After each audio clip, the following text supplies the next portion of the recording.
And our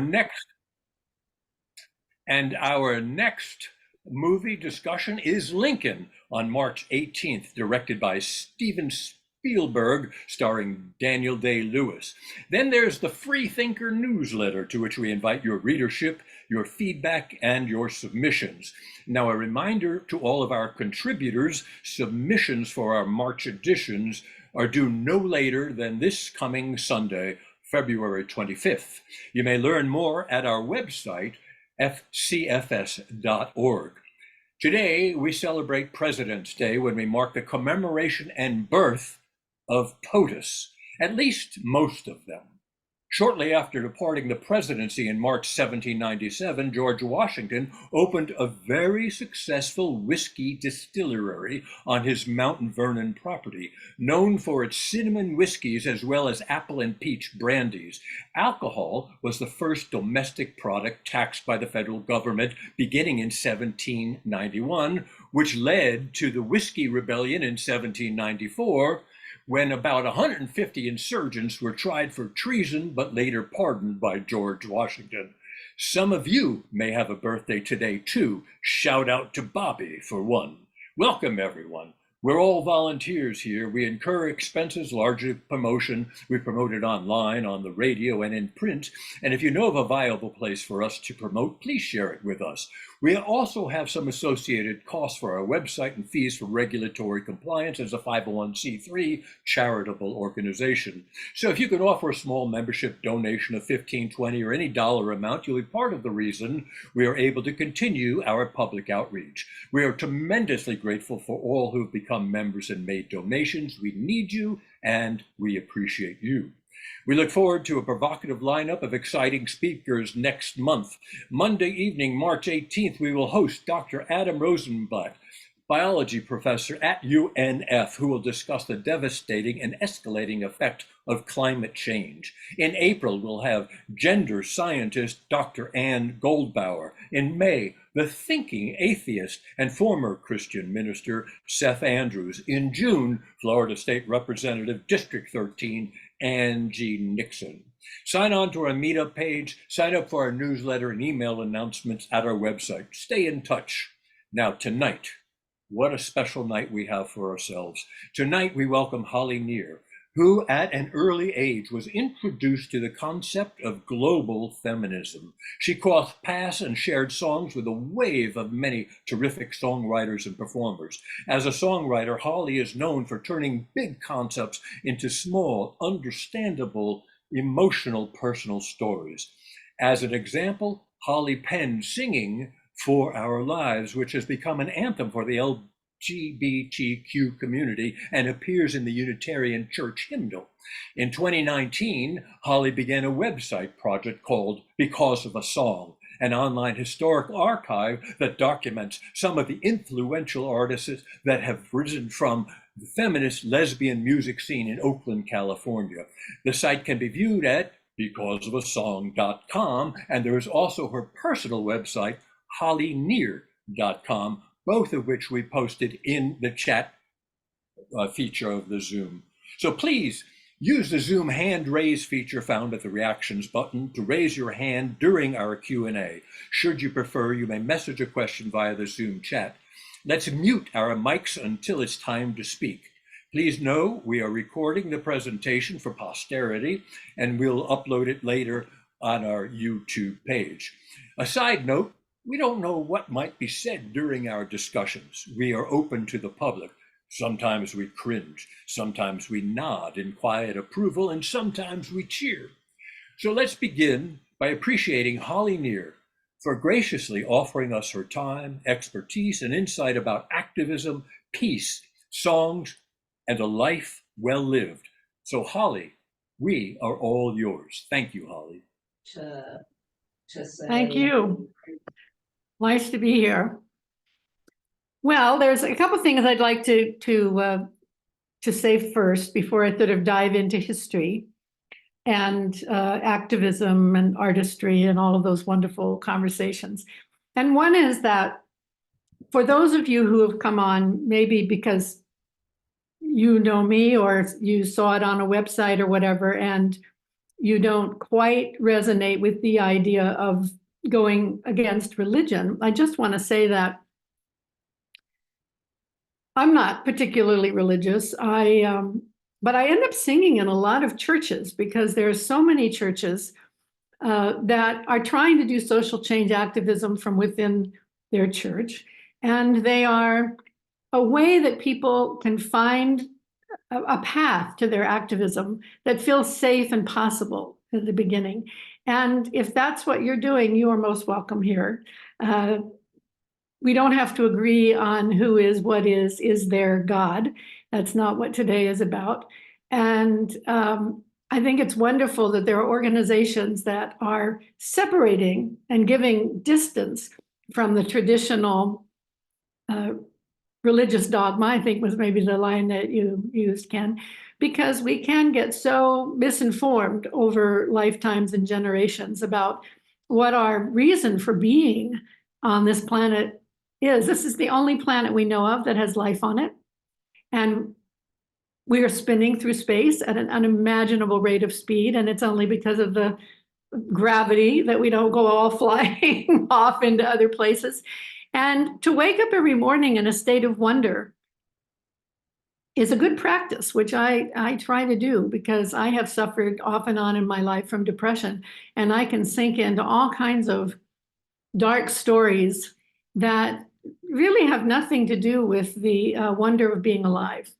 So I kind of wanted to start with that, of staying in the state of wonder from whatever path we come to our consciousness. The other thing I wanted to say, which is kind of context for me right now, is the last couple of years have been a real challenge for my health. I was back east renting a house from a friend of mine in southern Massachusetts because I wanted to do all 4 seasons. And in California, you don't get those very extreme seasons, at least where I live. So I loved summer, loved fall, went outside during winter, slipped and fell and broke my arm and dislocated my shoulder. Had to have surgery. And because I needed care, I couldn't really stay at the house. So I came back to California. And while I was healing, I thought, well, I better get that colonoscopy that I haven't gotten. And it was discovered that I had anal cancer. And this was very shocking to me because at first I said to myself, well, that really wasn't part of my sexual practice that much. And the doctor said to me, oh, no. That's a stigma that got put out there by homophobics against gay men. And that it's got nothing to do with that. We have these viruses inside of us. They live in all kinds of places and we never know when they're going to show up. So I had a very rough radiation and chemo treatment. I had radiation 5 times a week for 5 weeks and then chemo the first week and the last week. And I am, as a recent test, free and clear. And I survived it. And a lot of people don't. I feel very grateful to still be alive. I had breast cancer in 2014 and I survived that as well. So I feel like a lucky dog. And the reason I talk about it and I say the word anal cancer is so many people have come up to me now since and said, we've had this in our family and our relationships and people don't like to talk about it because it's kind of an uncomfortable place in the body to talk about. But I think it's really important for us to not be afraid of our body parts and to talk about the fact that we can get these diseases. My longtime piano player, Jeff Langley, who some of you may know from the early recordings, died a few years ago, and he had, among many other things, anal cancer. And when he called me from hospice, I was at this house in southern Massachusetts, and he called me and he said, I'm in hospice. And we had this wonderful hour-long conversation that led to saying goodbye, which was so fantastic. It was so much better to say goodbye to him than to hear the news later. And I just encourage it, anybody who, well, we could all die anytime. So I'm really talking about anyone, but certainly the elderly and the sick, to make sure that we check in with each other and feel brave enough to talk about how much we may have influenced one another in our lives, how we might have brought joy, or we might have even brought conflict that led to a lesson of some kind. So there's 2 people I know who've had anal cancer, me and Jeff. I think it's so odd. but there it is. Jeff and I went to high school together in Ukiah, California, which is about 2 hours drive north of San Francisco. And he was an extraordinary pianist. He'd studied classical, but he also loved working with singers. And he started working with me as an accompanist, and we also did several musicals together. I played Eliza Doolittle in My Fair Lady, and he was Colonel Pickering. And we traveled around the country. We went to Vietnam together. We wrote a lot of songs together. And so he was a big part of my high school years. I was raised on a little ranch, a half hour away from Ukiah, a place called Potter Valley. And my mom had come from upper class New York, and my dad had come from middle class North Dakota. And they met during the war down in Southern California at American Aviation. My mom was making parts for airplanes, for bombers during the war. She was kind of like a Rosie the Riveter. And my dad, who'd had polio, had not been able to join the service. So he drove around in this little truck delivering parts to all these women. And they joined the union, and they worked on trying to get things like childcare, since there were so many women in the workforce now during the war. And after the war, they moved up to this little ranch and raised 4 kids. We didn't have television, so we were encouraged to create our own entertainment. And so we did a lot of singing and dancing and playing of instruments. And my dad got interested in stereo, and he bought a kit that allowed him to set up a stereo system in our living room so that he played a demonstration tape, and it was a train that went from one side of the house to the other because the way the stereo was set up. And it was quite exciting. And then we moved to Ukiah and got a television, and I saw the civil rights movement for the first time. I saw the dogs and the hoses and the sit-ins, and that was hugely influential. So as much as I love that we didn't have television growing up, because it really invited us all to our most creative selves. And if I was sitting in a room singing or talking to myself or whatever, nobody would run in and say, "Oh, you're so weird." It was just normal that we'd be singing and dancing and talking to ourselves or with each other, play acting. My mom had a big costume box that we could all put on costumes. So that was great. But there was also a wonderful moment when we did get television, because all of a sudden I got to see the world. I got to see what was going on in the civil rights movement. And although my parents may have spoken of it, something quite different when you put on the television and you see dogs biting at people and hoses being sprayed. I guess my first activism, I guess, was in high school when we tried to make sure that the military couldn't come on and draft boys on campus. That seemed wrong. Kids should be able to come to school. If they wanted to go see the draft board later, they could, but it seemed wrong that it was on campus. So that was one of my first actions. The other was to try to get girls to be able to wear pants. This would be 1964, 65. And we worked really hard on that one. I know it sounds strange, but clothes and hair is such a big thing of how young people identify themselves and how they start to pull away from the nest to figure out their own identity. And I think it took all 4 years before we finally got it passed that we could wear pants on Friday if there was a football game. That was like a really big achievement.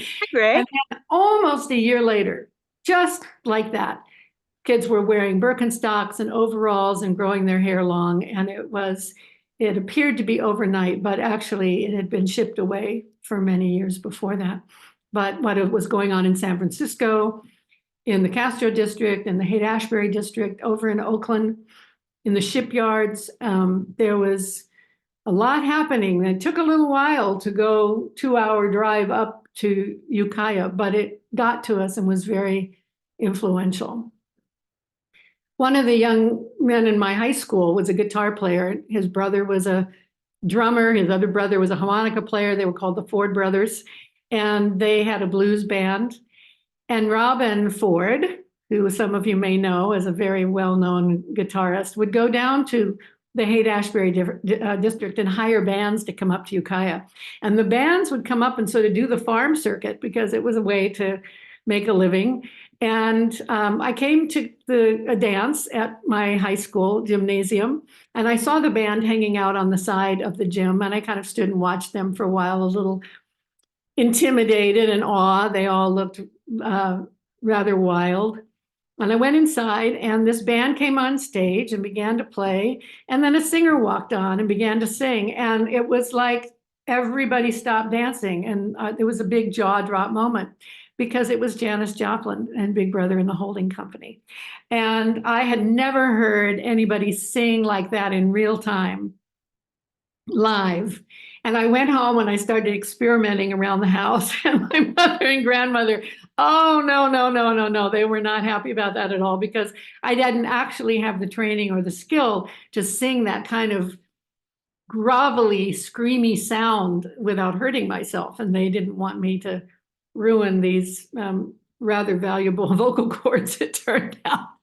And so there were wonderful childhood stories like that that started to bring the world into my little country life. I went to UCLA for a year, and while I was there, I did quite a bit of performing, and an agent saw me, and I began to work in film and television right away, and I left school. And one of the jobs I got was in a film that George Roy Hill did called Slaughterhouse-Five. The other jobs were guest spots on TV series like All in the Family, Room 222, The Partridge Family, The Bold Ones, The Mod Squad. And I went to New York and did a stint in Hair on Broadway, which was very interesting for me. I had wanted to do musical theater. We certainly was in our record collection when we were growing up. And in fact, it was really fun when we did The Partridge Family to be, okay, here comes, in the middle of I should tell you, in the middle of my cancer treatment, I got a stroke. So when this happens, I don't know if it's because I'm almost 75 or whether I am having a stroke moment. But she was the mother in The Partridge Family. Does anybody remember her name? Anyway, she had done Shirley Jones. She had done a lot of the movies that were made of Rodgers and Hammerstein films. And so I was just, other young people who would come on the set were really interested in David Cassidy, but I was really interested in the woman who played his mother. And so it was great when I finally got to go to New York and do a Broadway show. That was very exciting to me. And while we were in the middle of that, the students were killed at Kent State. And then later on at Jackson State. Much as I'd grown up in a progressive household, I didn't really know very much other than the sentiment of peace. Hadn't quite learned the deep-rooted part of justice, peace and justice. And so I remember saying to someone in my dressing room at here, where is Kent State? You know, what is that and what just happened? And the leads in the show, fortunately, were much more informed than I. And they, which this is completely illegal to do on Broadway, but they stopped the show. And they said, this is an anti-war play and we can't let this go by unnoticed. And we want to take a moment to talk about how these students were protesting the invasion of Cambodia and the government sent in the National Guard. Let's see, was I 20, 21, 19? I can't remember, young. And it was already a fairly big deal to try to survive at that age in New York City. But these big events started happening. So after a bit, I went back to California, back to Los Angeles to work more in film and television. And I was having lunch with a choreographer, an African-American friend of mine who was a choreographer. And we were talking about how we wish that the work we did could always have a little bit more social content in it. You could look for it. You could dig for it in sitcoms, especially if one got to do All in the Family. But it wasn't always true. Sometimes we were just hired hands, and you do what you're told. So while we were having that conversation, he said, by the way, I hear there's an audition for a show that's being put together by Jane Fonda and a variety of anti-war stars. And they are, one of the women had to drop out because she got pregnant. So I went running over to this audition. I had no idea what I was getting myself in for. In fact, I called my dad and I said, I think one of the places they're going is the Philippines, and there's martial law there. What is martial law? And we had this conversation about that. And I said, well, I don't know. Do you think I should go? I guess I could get killed. And my dad had a little too much to drink that night. And he said, well, you could walk outside on the street and get hit by a garbage truck and not have nearly a good experience as you would going to the Philippines. And I really lived by that for the rest of my life as sort of, possibly someone would think that was irresponsible, but it pointed out to me that everything is dangerous.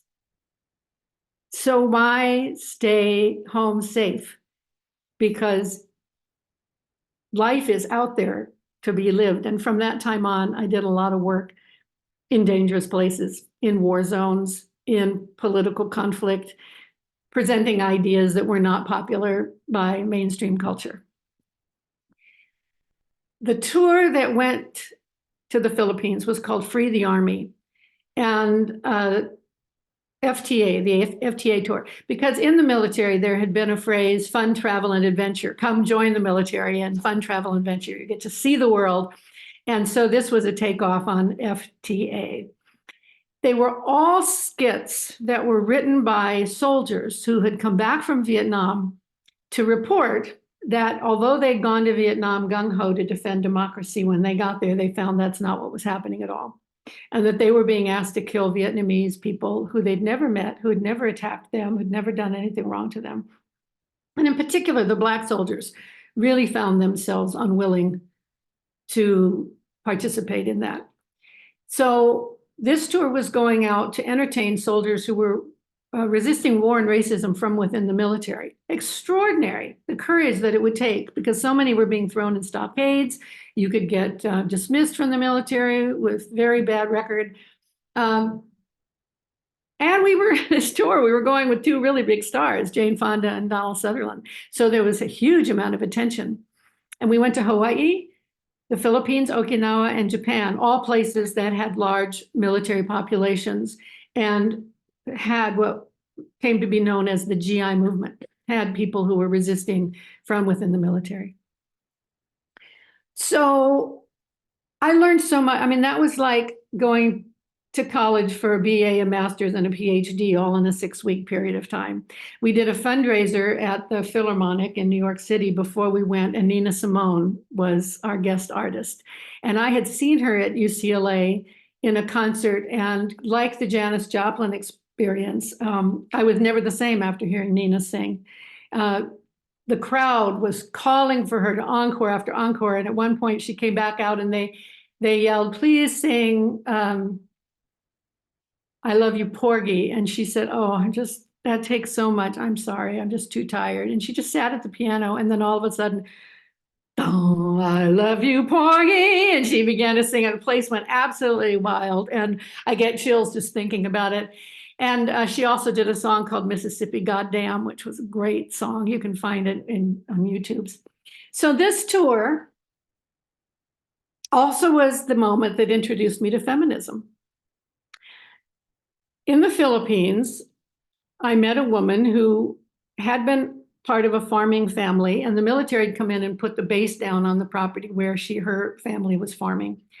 And so the family had to move to the city, and there wasn't any work. So ultimately, after a long period of time, in order to support her family, she became a prostitute. And she would go to the ships that would dock in Subic Bay, and she would pick up a sailor, and he would buy sex from her. She was a sex worker, and she would take the money and give half to her family and the other half to a Filipino revolutionary organization. And so when we were there, we had access to some of these organizations, and that's how I met her. And it was in that moment that I thought, I need to look at how war affects women. This was a very different story than the GI stories I'd heard. This was very different than protesting draft people coming onto my high school campus. And the whole rest of the trip, I began to see the military-industrial complex through the eyes of a woman. And I would say that created the foundation of everything I did from that time on for the last 50 years. Now, it's true that I'm an active noticer. There could have been some people who were on that tour who didn't see any of that.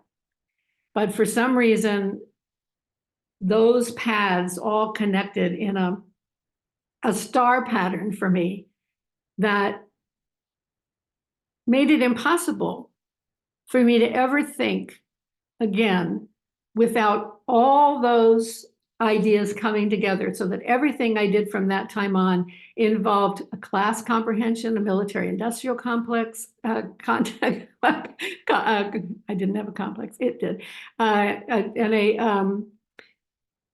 a feminist point of view.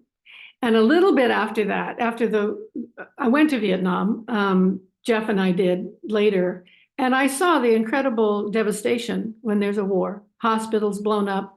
Does sound familiar, what's going on now? And schools. We met children who each had a job when there was a bomb warning. The little children would gather all the pencils. The middle school children would gather the books. The older school children would move the pianos into the bomb sites. They didn't have anything to lose. They had to move it all, and everybody had a job. And I met with artists in Vietnam. That's who was my host, actors and musicians. And we talked a lot about theater, and they said it's really, really tough to have new theater when you're in a situation of war. And they had been at war for so long, first with the Chinese and then with the French and then the United States, that the artist's job really was to offer support and enthusiasm to a population that was being just devastated on a regular basis. So they didn't have time to do really internal theater where you would really tear a subject apart in a way that Western playwrights maybe could do, or Western artists. And that is why they called themselves cultural workers. That their job, just like there was somebody that had to get the rice together, somebody else that was a mechanic, somebody else that was a builder, their job was to bring culture that could be supportive and enthusiastic and bring hope to their population. They didn't have the luxury to be artists all the time. They had to do a job in the system. So for example, they would work in a library if you're a poet, and then you would get 3 months every year to write poetry. They had all kinds of systems, but I came back using the word cultural work. I'd never heard it before. I've talked to a lot of people who said they hadn't heard it before. I have no idea. Maybe it arrived years before I was even born. But as far as I know, with the people that I've communicated with over the years, that word came to the United States via me from the Vietnamese artists. Then after the war finally ended, well, it doesn't ever really end, does it? But as soon as there was a so-called peace treaty, I started to become interested in Central and Latin America, where the United States was supporting dictators and trying to stop new, young, blossoming democracies. I got involved in what was going on in South Africa to try to stop apartheid. And I got involved in the environment. And but like I said, every time I worked with any of those things, what happened in those 6 weeks on that FTA tour influenced everything I did from then on. And I was living in LA, and I started meeting women who were doing music, and they were all identified as lesbians. And I had never hung out with people who so proudly and assertively described themselves as lesbians. And they were writing music from what they described as from a a woman's point of view, a woman identified way of thinking about their lives as musicians and as poets and as organizers. Like, what does it mean to create a space where women can be completely woman identified without apology, without being apologetic? And I was a slow learner around this for a little while, but I did remember before I went on the FTA tour, trying to have some meetings with record companies in Los Angeles. And I did remember somebody saying to me, well, you have a lovely voice, but there's really no element of submission in your voice, so I don't think you can be a pop star. That stuck with me. And I thought, well, do I really want to twist myself into a pretzel in order to have a career as a singer? And I have to tell you that I very more often than not talk myself into saying, yes, I really want to do this. I was born with this voice. I'm a good singer. So I sang in clubs around Los Angeles. I kept going and meeting with record companies.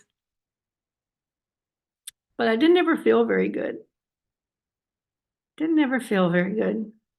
So I met these women who had also been pretty close to being in the music business.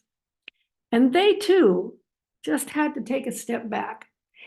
And I don't know why the four of us found each other, why we had all been a heartbeat away from signing contracts. In fact, one of them had signed a contract and got out of it.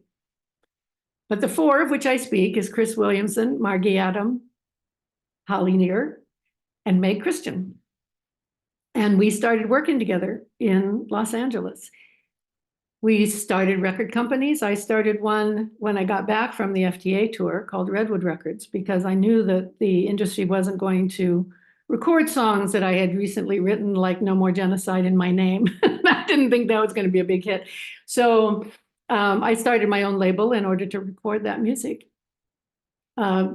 Meg's group started Olivia Records. Margie Adam had Pleiades Records. Chris was working, then moved over to work with Olivia. And Chris and I tried to get a double artist contract to do a night at the Troubadour, which is a very famous club in Los Angeles.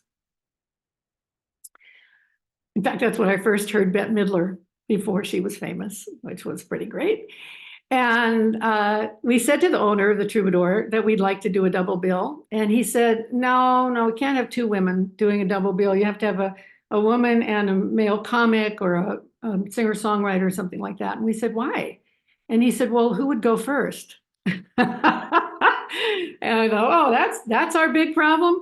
So we kept at him, and finally he said, okay, go ahead, we'll see what happens.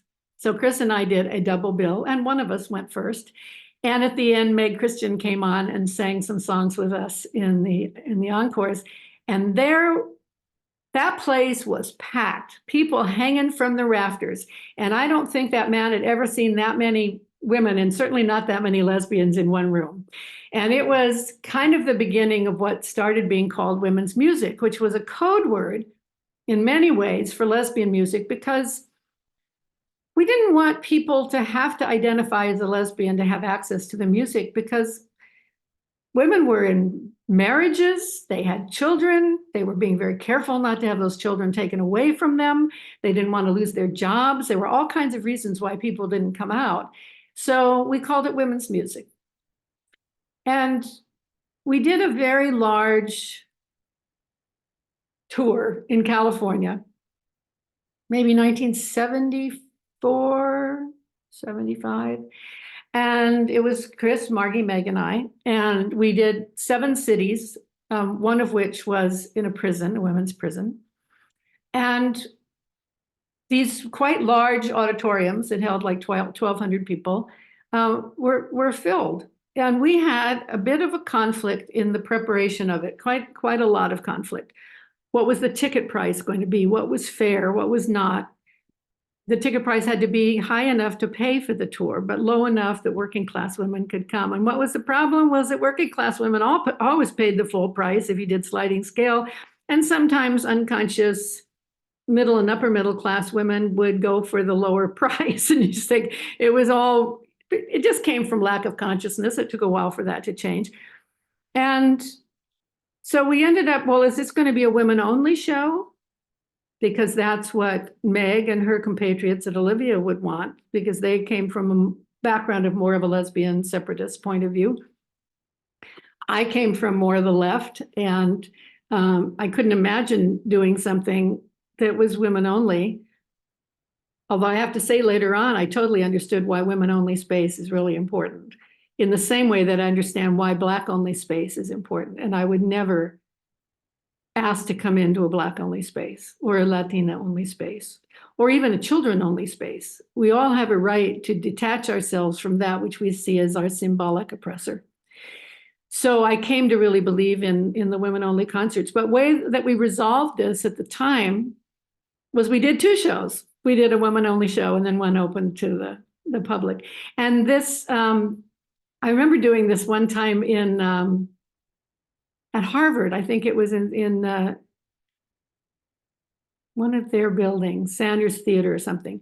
And it was going to be a women only show. And some law student decided they would do their PhD on this and filed a lawsuit against us for discrimination.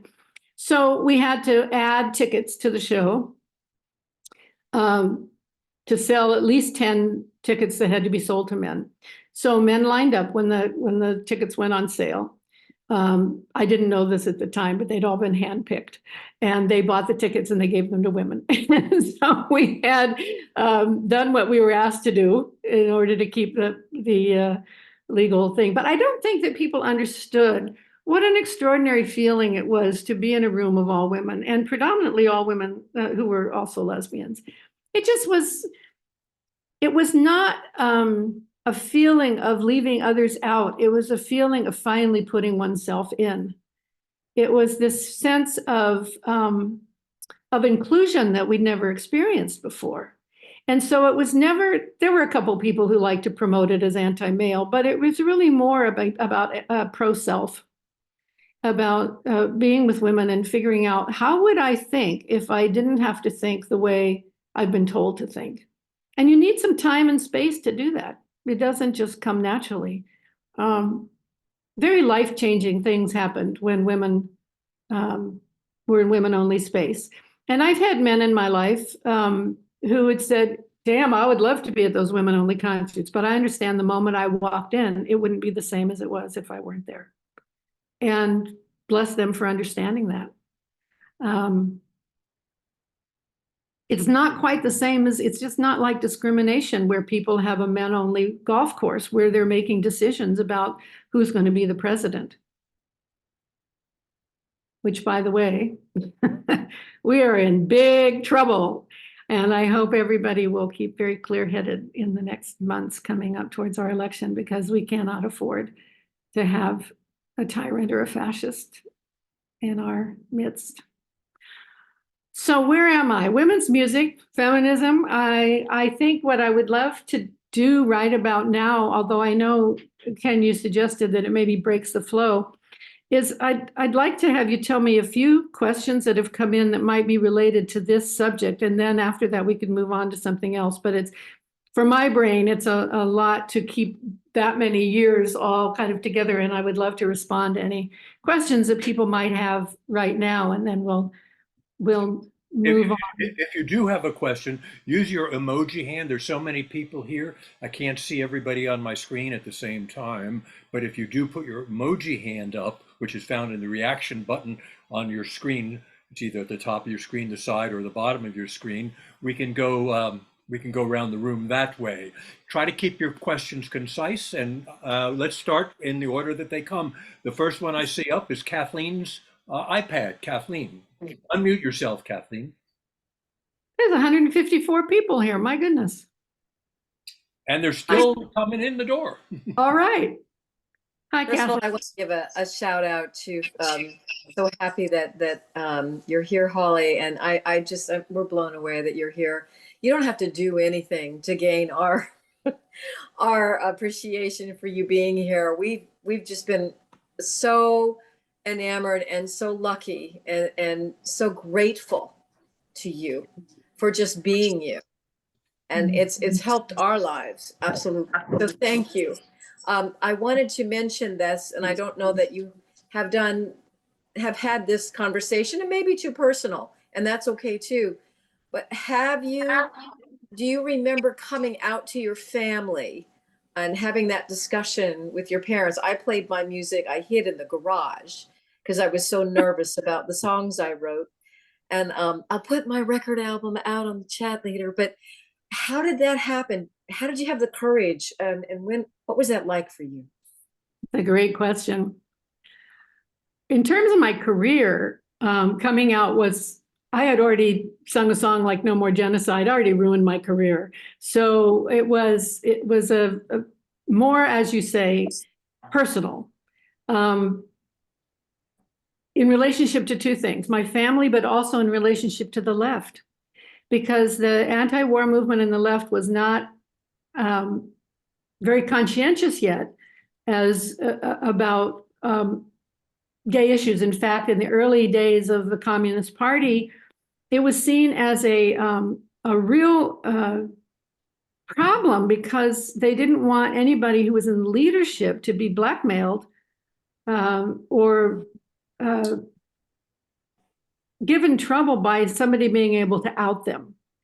And there's all kinds of other stories that I'm actually not equipped to tell, but that I've heard about, of how difficult it was to be out in the left, in the anti-capitalist or anti-imperialist communities, or in anti-racist work. There's a wonderful film out now about a Black man that worked with King, who was gay. And I just think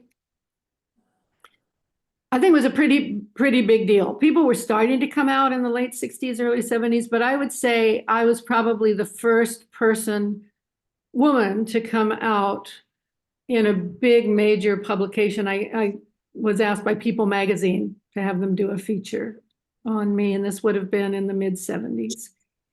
That's a big deal. Yeah. And it's a kind of history that's being forgotten. You know, I see these people talking about the history of people coming out, and it sort of starts with Katie Lang and Melissa Etheridge or Ellen DeGeneres, as if this thing that happened before didn't exist at all. But I do think that the women that I worked with and the organizations and these brave women who went and carried those records. I mean, Olivia put out a record called Lesbian Concentrate. Now, you take an 18-year-old or 22-year-old and ask them to walk into a mainstream record store with that record and ask them to put it up on display. I mean, that took a lot of guts. And so one of the things I talked about in the Because of a Song archive that I did, I focused on women in Oakland and the greater Bay Area because it was just too big a subject. But you'll hear them in the interviews, many of them talk about why they came to Oakland. The men went to the Castro in San Francisco, and the women came to Oakland. And it's there that they were sharing houses, sharing cars, sharing economy, getting degrees over at the college so that they could do woodwork or carpentry or auto mechanics, learning non-traditional jobs for women. And they were the glue that kind of kept that all together was the music. And one of the real anchors at that time was Linda Tillery, who was an extraordinary singer. And people would come over, find out where she was. There were clubs and cafes, kind of like what must have happened in Paris in the 30s. There were places we went to hang out to find out who we were and to find out if there were other gigs, if there were concerts, if there were bands being put together. We learned a lot from the poets. And this was all part of, it doesn't get defined this way, but for me, I think it's all part of coming out. Because not only do you come out to your parents, your family, but you come out to the world, you come out to your economy, you come out to your auto mechanic, you come out, you come out in all sorts of different ways. So back to my parents, I had talked to them about so many things already that I talked to them about these women I was making music with, because when I first traveled with Meg and Margie and Chris, I was a straight girl. So I didn't talk about it much because I didn't want to rest on heterosexual privilege when they were being so brave. But the fact is, I was not a lesbian. And so I got to start by talking about lesbian music and lesbian theory with my parents before I actually came out. So I had a period of time there to kind of lay the groundwork unknowingly. I didn't expect I would fall in love with a woman. But I was really happy to work with these women. And I bought my dad some of the books that were being put out by the Furies, which was a radical lesbian group in DC. They were writing radical lesbian theory. And he loved them. He said, my God, this is the most radical stuff since Marxism. So they were interested. They were already interested. And then when I fell in love, and the hardest person to come out to was me. I hadn't planned on this at all. And it threw me into such, we were up in, maybe in Seattle or somewhere, Jeff and I were touring, and it finally hit me that I had fallen in love with this woman, and I wouldn't come out of my hotel room. I just was, I had locked myself in, and we had places to go and music to sing, and I was just undone. And he was great. He was very calm, and he was gay. So he just had to walk through it with me. And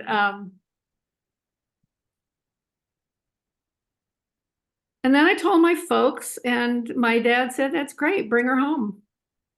And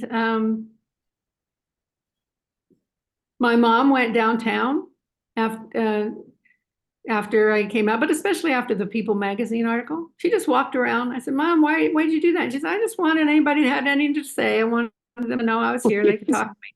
You know, I'm here. They were great.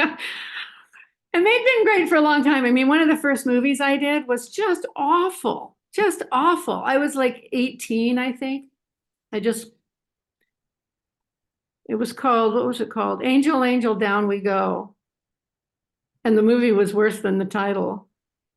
And there were scenes in it where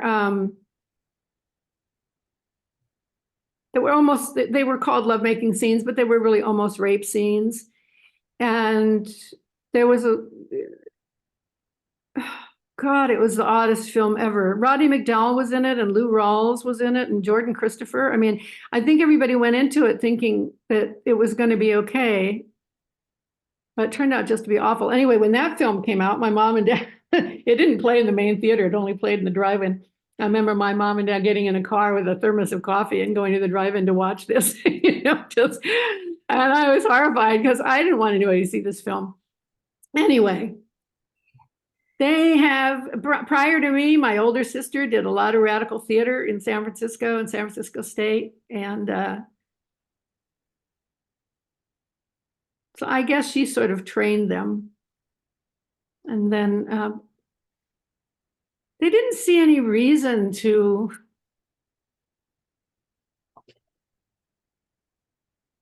be critical of their kids. And in some cases, it actually didn't work so well. I would look back at it and say, in some cases, we didn't have parenting.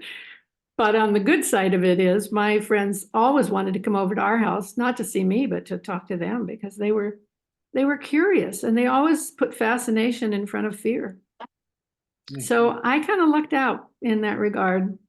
But it was harder coming out to the left.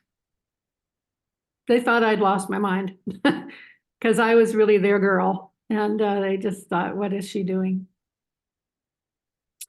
Somebody else, that was a long answer, sorry, but these are big questions. Well, let's go to, yeah, that's a great answer. Let's go to Joan. Joan, you're up. And then after Joan, we have Zoom user, and then we'll go to Fred. Thank you. Holly, I have loved you forever. I heard you at the National Women's Music Festival, and you were glorious last year. I'm glad to see you looking so well. Thank you. Oh, And you got all this hair now. I know the PR on your site has me with really no hair. My hair all fell out with the cancer treatment and it's growing back very curly. I guess that's what happens with chemo and radiation is curly hair. So here's my question, and then a request that for later towards the end of the conversation. I wish you're such an incredible songwriter. And for the writers on this call, I was wondering if you would talk a little bit about your process of how you find the seed for a song. And then this is my begging. I hope you will bless us with the song at some point before you say goodbye to us. Okay, absolutely. I intended to sing. I just get to telling these stories and I still find them interesting. They are. So They are. Songwriting. I think for me, once I decided I was going to write about social issues, songs other than I Can't Live Without You, Baby, Baby, that the trick was going to be, first of all, to personalize it. Otherwise, it can be very rhetorical.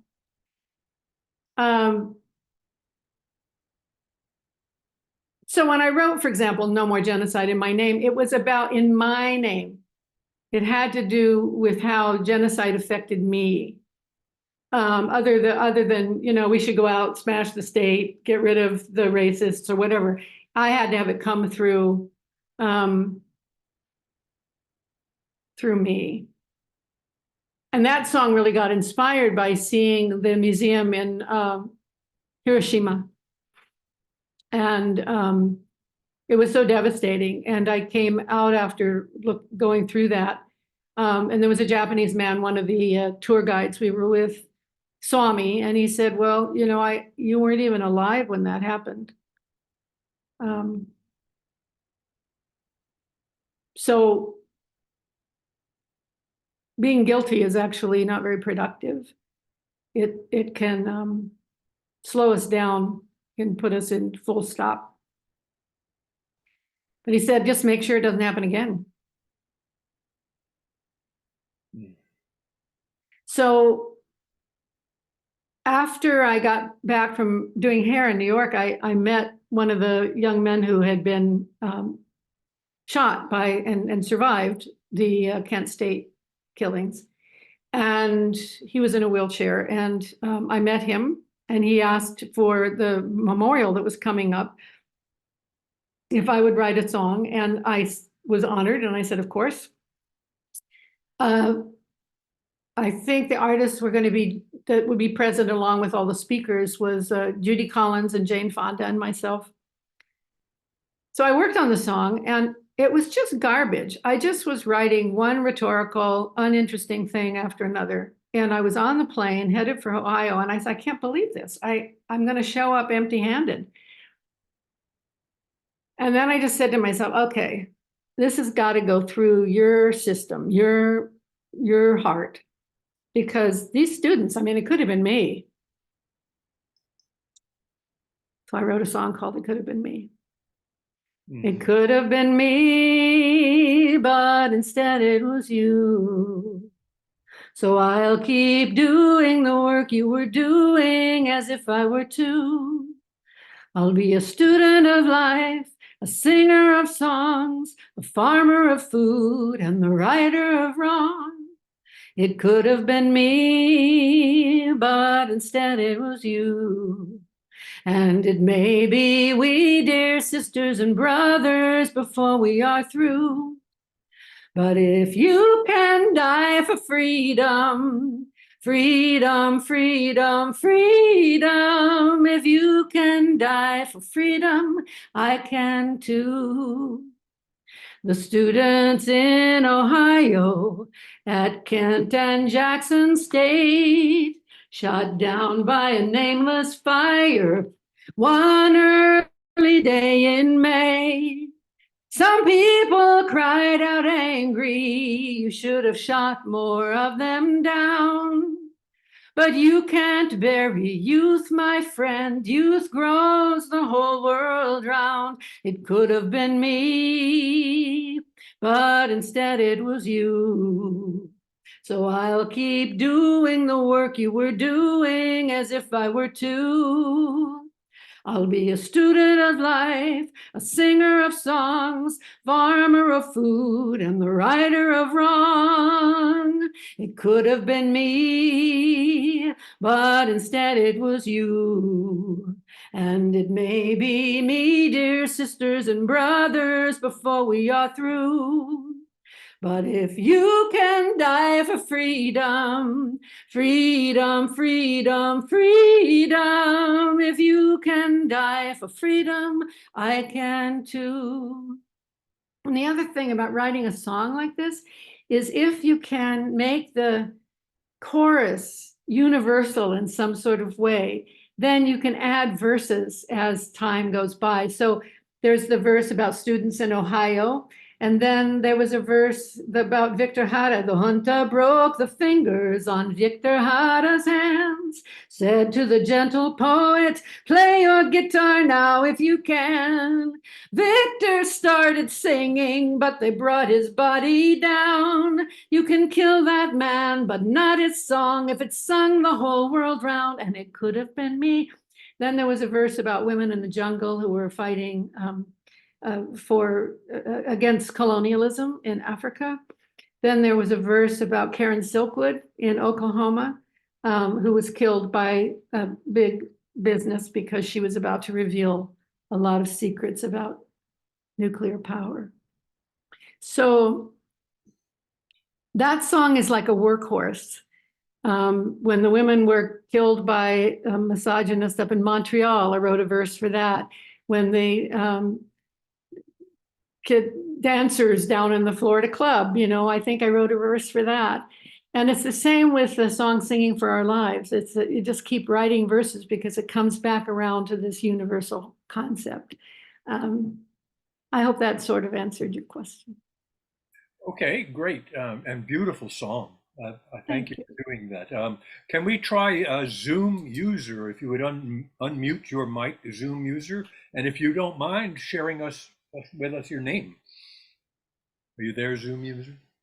Maybe it's me. There you go. Maybe it's you. Maybe it's me. My name is Dorit. I'm from San Francisco, and I'm also a scientist, by the way, no scientist. I have to bring us back to today, to the reality of the election. You mentioned the election, and I would like you to expand on it because a lot of people on the left are very mad at Biden, right or wrong, and I'm sure that they will not vote for him and stay at home. And if the left stays at home, we're in big trouble, like you said, because we'll have a dictatorship. And I can see how hard it is to overturn a dictatorship in the skies of democracy. So what are you going to say to your followers? Or what do you say to your followers? Thank you. I'm even having to talk with members of my extended family about this. I don't blame people for being angry at Biden because of the way he's handled Netanyahu and allowed tens of thousands of people to be killed and hospitals to be destroyed. And I'm furious about that. For me, though, I put it in kind of a historic context of my life. I don't think there's ever been anybody who ran for president whose politics I shared completely. I've always been left of anybody. And you don't become president by being a progressive. This is a capitalist and imperialist country that is run by big money and big corporations. And if we think that anybody's going to get into that office who shares a really global anti-war, peace and justice, feminist perspective, it's not going to happen. So I'm used to having to vote for what we used to call the less of the evils. And some of the evils are not evil. They're lovely people. I love the Obamas. But even he, when he got into office, participated in the assassination of other world leaders. You don't get to be the president of the most powerful country in the world without being willing to be that. And I miss all the great concerts they had at the White House for sure. But if you break down anybody, whether it's Carter or whether it was Clinton or whether it was Obama, there's going to be problems because they worked their way up into being the head of the most powerful military country in the world. Okay. I will only say that to the people who come to concerts between now and then. I'm not going to tour during the election because I think it'll just be way noisy. And but I'll tour up until early summer. And all I can do is say to people, when the time comes, really think about who you want to struggle with, because that's really is going to be it. Who when the time has come, who do you want to work with around getting better childcare? Who do you want who's going to do better around homelessness? Who's going to be better around education? Who's going to be putting together Obamacare? Who's going to be handling the environment better? And because we are always going to be the ones struggling with the powers that be. So I like to pick who I'm going to struggle with. And it won't be the first time and it won't be the last. But I don't think in my lifetime I've ever had the choice be with somebody as frightening as Trump. I think he's really scary. If for some reason, I mean, I can only hope he goes to jail before the time comes. But if that doesn't happen and he's actually the candidate, then I think we just need to talk to all our friends and neighbors in that way. Like, I don't believe that any of the Democratic presidents that I just mentioned would have put children in cages at the border and separated them from their parents. I don't think they would have done that. So I have to get very practical examples of, yes, maybe he really screwed up around Israel and Gaza and the Palestinians, but there's going to be all these other things on the table. And then there's the whole thing about age. Maybe the president will end up being Kamala Harris. I mean, we don't know. This is the most unsettled time before an election that I can remember. So I think we shouldn't despair until we have more information, because we don't exactly know what's going to happen. But start those conversations now where we just ask people to be very careful. Maybe in the primaries, they can vote for whoever they want. But when it comes down to the final election between the Democrat and the Republican candidate, I hope that people get scared enough. I don't know what else to say at this point. Oh, okay. Well, let's say thank you, Zoom user. I appreciate your question. You can put your hand down if you like. And Fred, you're up to unmute yourself. Fred Hill. Fred W. Hello. Good to enjoy your what you've said so far, and people that know me, I have a lot of Filipino relatives. I have had my dad's been married to three Filipinos. I had three Filipino stepmothers in succession, and a Filipino sister-in-law, and my uncle's married. He lives in the Philippines, and I know that's a very, very extremely Catholic and very patriarchal society. What were your impressions there when you just your brief your stay over there? Oh my God, it was 50 years ago. Let me see if I can conjure up. First of all, we live in a very misogynist country too, and a racist country. So it's culturally different. But it was very hot, for example, when we were there. We were there in December, and it seemed very odd to me that they were having Christmas in all this heat and all these sort of cheap plastic Christmas decorations all over the place, and Christmas carols coming out of loudspeakers out of every store. And we were told to drink beer instead of water because they weren't sure about the purification of the water. And we had a bus trip where we were driving along a highway, and there was this huge, like 3 or 4 story Coke bottle in the middle of a rice paddy. And we couldn't go on the bases, But the shows that we did were off the bases, and thousands of soldiers were showing up, as well as Filipino revolutionaries and just citizens who were curious. And I mean thousands. I mean, they were the only people who couldn't come was that the military went to Subic Bay, and when their ships were coming in, they wouldn't let the men off the ships until we left the country. But everybody else was coming out of great curiosity. And I have to say that because we were on a tour, we were in a very controlled environment. It's not like I went to the Philippines and toured the whole country. We were always in a bus. And we were, one of the interesting things that happened there was we were at a restaurant, and well, two things. One, Jane was called by the Marcos family to come and have a meal with them. Marcos and Imelda were not in the country, so this was their second in command, and their family had invited us to come with the Marcos family. And of course, it was kind of horrifying to all of us to think of doing that, but Jane said, we have to, you know, they run this country.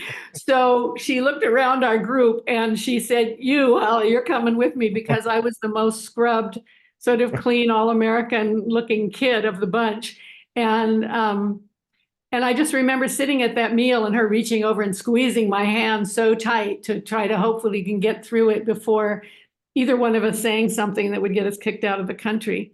But we had this other meal at a restaurant in a smaller city, and we had a very nice meal. The restaurant owner was so pleased for us to be there, but all these little kids came and put their noses up against the window, staring in out of curiosity, as we were a very curious group. We were 4 men and 4 women, 4 white, 4 black, one, what's the word when a Jew who has conservative, I can't remember the name. Anyway. Orthodox. Yes, an Orthodox. So we were quite an interesting looking group. And my long hair and Pamela's cornrows, and the kids were just fascinated. So some of the people at the table, when we were done, took food out to the kids. The restaurant owner was furious, because it's possible that food would have been used again, who knows. The Filipino revolutionaries who were joining us for the meal were angry because they said, we don't want to see our kids take handouts from colonialists and imperialists. It's not good for their education.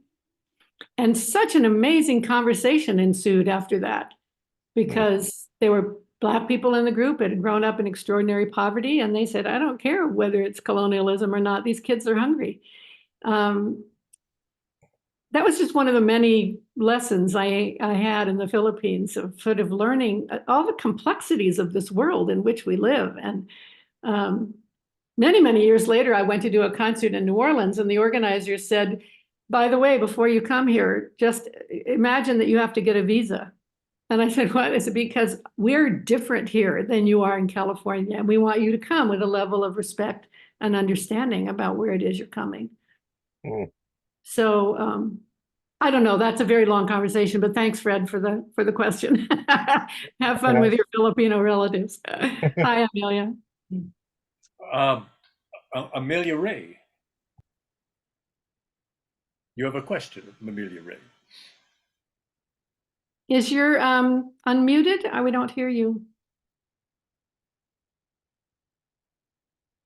It looks like you are, but I don't. Now it should work. There you go. Okay. Fellow songwriter here, and this is really a treat and a pleasure, something that I would never have imagined would have happened. It was 30 years ago when I first discovered your music. And big fan, and I have a question about the song Imagine My Surprise, because it's straight out of a musical. So I'm wondering if there was a specific song or a specific musical that inspired the structure of that song. What a great question. I think a lot of my writing has a musical theater feel to it. And in part, it's because I grew up listening to so many musicals and I had kind of wanted to be a musical actor, singer, dancer. It's also because I've always worked with a pianist. And I think when one has a pianist as the major accompanist, it has a different feel to it. It either is going to be jazz or it's going to be musical theater, because if it's going to be folk, there has to be guitars and fiddles, right? So the fact that I've worked almost exclusively with pianists, I think is what gives it that feel. And so that there's always kind of this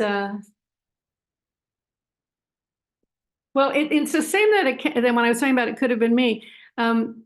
It has a chorus that these verses. Imagine my surprise. I love that I have found you, but I ache all over knowing. It's very personal. And then the verses are about writers and people who were out there. They're kind of more global and verses, and then it comes back to this personal chorus. But I love that you think it's kind of like a show tune. That's just great. That makes me very happy. And I think I have that kind of a voice, I have a big voice. And so it's kind of Ethel Merman like at some point, because it's big. I cringe a little bit to compare myself to Ethel Merman.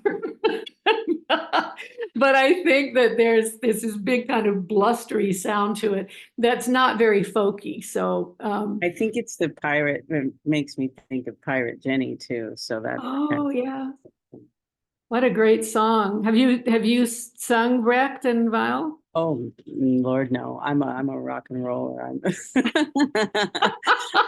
wouldn't be allowed near musical theater. No. What instrument do you play? Guitar mainly. That's great. Well, you're making me laugh, Amelia. Thanks for your question. Thank you. Well, Denise Rose, you're up. Unmute yourself. You were just holding something up, Denise. You want to show us what you were holding up and talk about what you had? I will. A few years ago, one of my friends who knew that I was absolutely in love with Holly all my life, I'm almost 72, she found this in a thrift store here in Tucson, where I live now. I used to live in Chicago, and gave this to me. And this sits proudly in one of my rooms. Oh my gosh, I'm getting emotional. Holly, when you sang that song a few minutes ago, the tears started flowing again. I cried so much at all your concerts because you always spoke to my heart. I had the great pleasure of meeting you in Chicago. I don't know if you'd remember, but when you came for Woody Guthrie's birthday, you came to my house in Oak Park and had lunch with me and my ex-husband, who also gave you a Haymarket tour. So that was me. I'm now. I do remember this, yeah. So I just wanted to share a couple quick comments and then ask a question. When you were just talking about your voice, I remember in concert you talking about when you saw Ronnie Gilbert sing, and that was like this big voice, and you loved it. And the other thing I just wanted to mention was to everybody is that I'm a white heterosexual woman, and it was Holly who made me an LGBT ally in the early 80s. It wasn't only your songs, Holly, but it was always your commentary as well in the concert. And I remember sitting in that concert sometime in the early 80s, listening to you talk about what it was like for a woman who's a lesbian to go home to her parents and tell them. And thank God that wasn't your experience, what you shared in the concert, but what you shared was, all the apprehension they had and the grief if the parents didn't go along with it. And it touched me so much. And so you opened that whole window. I mean, I'm a social justice person, but I knew nothing about the struggles of gay and lesbian people. You did that. So anyways, my question, I just still love you. You had so many great collaborations, oh my gosh, with so many people, and I went to so many concerts. So I wondered if you wanted to talk about any of that. And I really loved, in particular, I loved everybody, but I loved Inti Illimani, and I went to some of their concerts. I don't even know if that group still exists, but they were an amazing group from Chile, And then the other thing I wanted to ask is, while I love all your songs and your lyrics, you're such an amazing lyricist. There was one song that you did from someone else, and I loved the production of it, and that was Waterfall, with all those women. And oh my God, I can't even tell you how many times I've listened to that again, because I found just with all those women on it, it was so cool. So maybe you might want to say something about that. And I'm just so glad you survived all your health issues. Thank you. Thank you. Thank you. See if I can remember all your questions. Collaborations and Waterfall were the main Okay, ones. well, I'll start with Waterfall and then move backwards.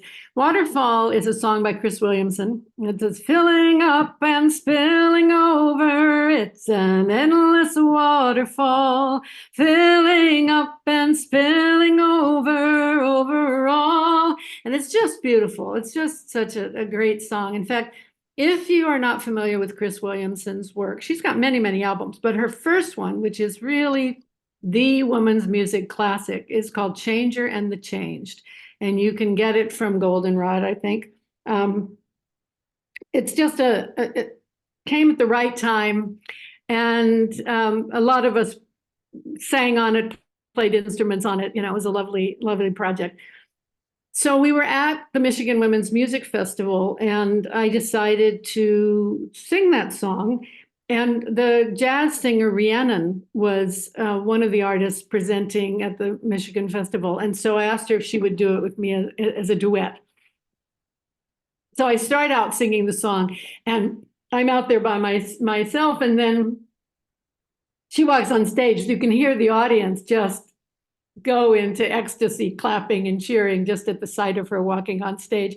And she's such a wonderful singer. And then we did this very spontaneous, improvised version, which I look back now. She and I looked at it a couple months ago to see if we could sing it again at a show, and said, nope, that was just, that happened, and we didn't think we could repeat it. It's really extraordinary.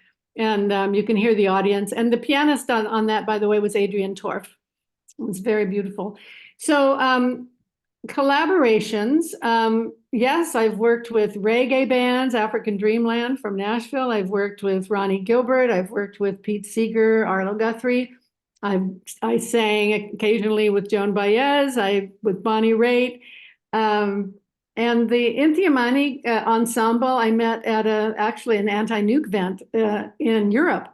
And I just thought they were amazing. They were a Chilean ensemble. And when Pinochet took over and did a military coup in, was it 72, 73 in Chile, Victor Jara was a musical director and singer-songwriter, and he was held up in a stadium as an example, and he was brutally tortured and his hands cut and then killed.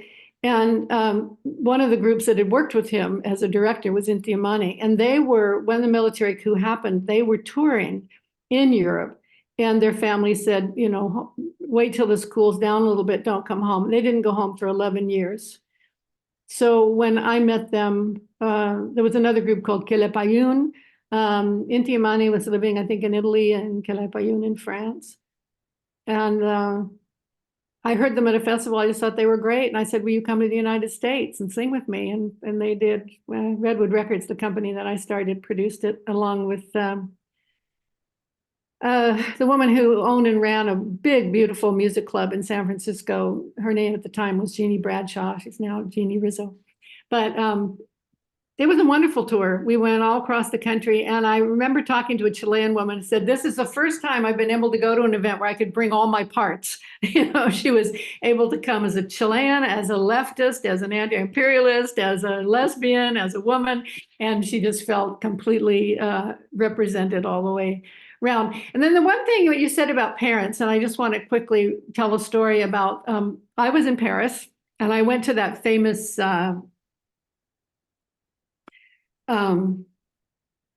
what's a graveyard called? A famous cemetery. Thank you. And there's all kinds of Edith Piaf is there, and a lot of famous French actors and musicians. And so I was looking at my little map because I wanted to go to where Edith Piaf was, and I'm a great fan of hers. And these two women were sitting over on a wall. I walked over and I said, "Do you happen to know where this is? Like, I seem to not be able to find it." And they said, "Yeah, we'll walk you to it. We know where it is." So I sat there for a while and thought about her music and her life. And then as I was getting up to go, I saw these two women sort of still hovering over on the side. And I went over and I thanked them for showing me. And they said, "Well, we have a little story to tell you. We're a couple." And the woman who was telling the story says, my parents always take one of my siblings. We alternate all the years when they go on their annual vacation somewhere in a country. And whenever they would ask me, I would say, "I want to bring my partner." And they said, "No, you can't bring a partner." They were not supportive of this partnership. You come by yourself, but otherwise you just pass. So she never went on any of these trips. And she sent her parents a copy of Imagine My Surprise and said, I just want you to hear how normal this all is, I guess. I don't know. And they said, and we're on the trip with my parents. They finally let me bring my partner. So people had a hard time with parents, but parents came around, and I oftentimes would say to people, "How long did it take you to come out?" And they go, "Oh, I don't know, 10 years. I said, "Well, maybe your parents need the same 10 years. I love your song, Simply Love, and it speaks to everything you just said. Yeah, that's a good one. Well, Who else is here? let's go to Rosanna Hill. You're up, Rosanna. Unmute yourself, and then we'll go to Judy, and then Okay. Liz. Okay, so Holly, ditto everything everyone's saying about all the accolades and how much you've meant and your music has meant to me, and the whole history of women's music that you're going through is amazing, because it's just, bringing up so many things for me. And then all the politics too, starting with, Vietnam. I came in a little bit late to this, so I don't know what you talked about earlier. So anyway, all of that. Also, I was friends with your sister Laurel for a while in LA, Really? a very, very long time ago. Yeah, probably early 80s. I was sitting here trying to figure out when that was. But then she moved again back up north. Anyhow, but so there are many, many things I could say and say about you and music. But what I want to specifically ask you is, obviously music is incredibly powerful, and it plays a role in our lives in so many different ways, so many different kinds of roles. And I've been taking for a while now this ongoing class called Music, Politics, and Social Change.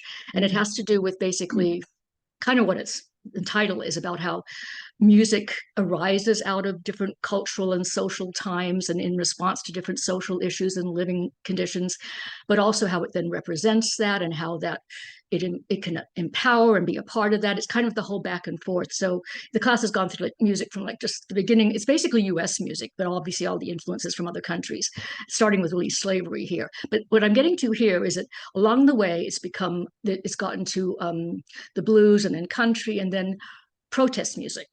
And when you get to especially the 60s and 70s, all the protest music, women's music, social activism, all the music and chants and things like that have come out of that, a lot of that coming from earlier folk songs. And I guess what I'm getting to is that in the case of the ongoing times, a lot of these songs you can add new verses to. So many political protest songs and other songs like that, people they throw in the stanzas or the new verses that make sense for that particular movement. Even like the writers' strike recently and the actors' strike, they were adding verses to songs. So what I'm getting to is that during this class, the whole thing in the Middle East started to happen. And a friend of mine who's not in the class immediately thought of your song, No More Genocide. And we thought, gosh, it'd be so great if Holly New would like write a new verse for that has to do with this, for that song. And then we just started to think about it, and we thought, well, maybe we'll write a verse, and then we never did. But I guess what I'm thinking is that, have you considered adding verses? Because the whole, that's a lot, well, that's a lie, and then No More Genocide in My Name, that refrain applies to so much. It certainly applies to now and Gaza. Immigrants, wars in general. Have you thought about updating, like adding stanzas maybe to that song, or I think about doing all because I had so many things. But I appreciate your comments and your questions, Rosanna. Yes, I have thought about it. I also haven't done any writing since I was sick. I don't know whether you were here when I talked about that, but I'm just getting over cancer and a stroke. So I just missed that exact part. So Yeah, but I can write out. other people are welcome to write verses to any of the songs. The only time you have to get permission is if you record them and sell them, but you can certainly perform them and write them. And I just think it would be great. I wrote a song quite a while ago, but that I think is relevant now too, and it's called "I Ain't Afraid," and it's I ain't afraid of your Yahweh. I ain't afraid of your Allah. I ain't afraid of your Jesus. I'm afraid of what you do in the name of your God. And then there are several verses that follow in that. And it's let's see if I have them here. I pulled out some of these because I don't remember things anymore, but rise up to your higher power, free up from the one of the I'm not going to be able to do it without the words. But anyway, it's really this idea of how people's belief systems can be really important in terms of holding together culture and food and songs and theater and architecture and all the things that are associated to who we are, whether we're Greek or Irish or from Kenya or from Mexico. And so culture and belief systems and mythology and religion and all those things can be very wonderful in terms of honoring and holding us together as people. We don't do very well alone. But when that coming together turns and starts to be used against another group of people, then it gets really complicated. And it's times like that I wish that everybody would put their religion aside and put all of their focus, put military aside, put profit making aside, put religious belief systems aside. And the only thing to focus on is children. They have been devastated by every single war, including the one that Netanyahu is committing incredible violence against children. And whether it's Baghdad or whether it's Santiago, these bombs that get dropped, they destroy schools and hospitals and cultural centers and spirit. And a lot of people will think, oh, that's so simplistic. Well, yes, of course it is. But if that idea isn't in the front of all the other ideas, we're going to lose track of decision making. I know that many indigenous tribes and nations in this country really believed in sitting for a long time in a state of sweat lodge or in meditation or with the elders to wait until the answer came. But the US military and the cavalry didn't have that kind of patience, and they would come in and slaughter. They wouldn't wait for the answer to come. And I remember talking to some elders in the Onondagan community, and some young women had asked them, well, why aren't you the chief? Why aren't the women chiefs? And they said, well, because we pick the chiefs. They didn't understand the question. They said, we pick the chiefs, and we watch the children as they're growing up, and we say, okay, there's a diplomat, there's an artist, there's a shaman, there's a healer, there's, they have these different characteristics that children come onto this planet to share. And they said, we would never pick a warrior for a chief. That would be very dangerous for our society. We always pick a diplomat. And I just thought that there's so much wisdom in that. And I don't know how we're going to get around this violence that has been on this planet for so long. I don't know. But we have ended wars before, and we'll probably figure out how to end this one. But it's very painful. A lot of damage, a lot of heartbreak. Thank you, Rosanna. Thank you. Judy, you're up. I have a unmuting problem. This is not so much a question as, first of all, I just want to say, Holly, I have been following you since I was 20 years old when I saw you at Ohio State on the stage with Jeff and Jane Fonda and Tom Hayden.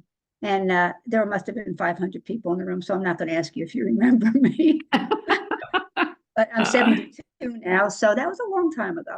But I was also at Michigan when you and Rhiannon sang that song, and it was fabulous. but you always are fabulous. So just to give you a little break here, I just wanted to tell you how much you mean to me. And whether you know it or not, through my career and through my life, you among just a few women have been, including Ruth Bader Ginsburg, believe it or not, I put you in the same category of very important women in my lives. You have been a mentor to me, and my life is. I know it sounds crazy, but I've listened to your music forever, since all of my adult life. So I just wanted to wish you just a heartfelt continued health Thank and you. love and kindness, and just keep going, girl. Don't give up. And you know, I've had cancer also, so I know how that goes. And just thank you for everything that you've done for me personally in my life, professionally, personally. And again, the only other question I had was, do you remember me? But that's just a little levity, just a little levity to give you a little break. And I'm Well, thank you. And I hope you feel your health is good, Judy, as well. It's been so interesting to have a career like this, because yes, okay, I was born with a good voice. I had good training as I was growing up. I had access to education and opportunities. But somebody has to listen to your music. And I've been astounded all my life at how many people have.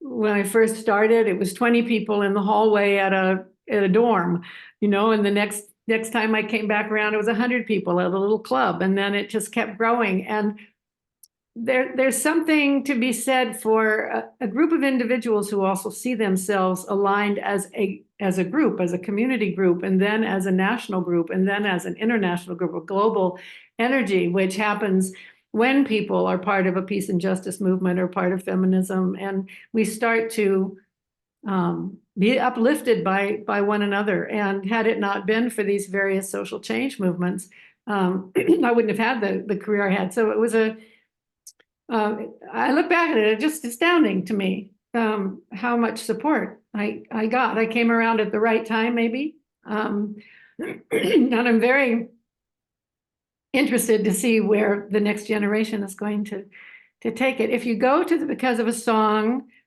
.com website that we've mentioned before, that archive, there's a photo section, there's a section about American Sign Language, there's interviews with 4 key women, there's conversations with dozens of women, there's a section with 5 different playlists.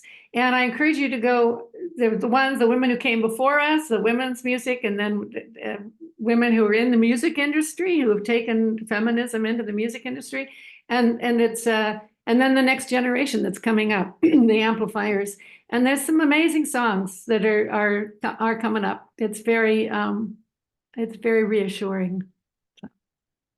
Very, very good. You reminded me of a song by, I guess it was Sondheim, putting it together. A vision's just a vision if it's only in your head. If no one gets to see it, it's as good as dead. Yeah.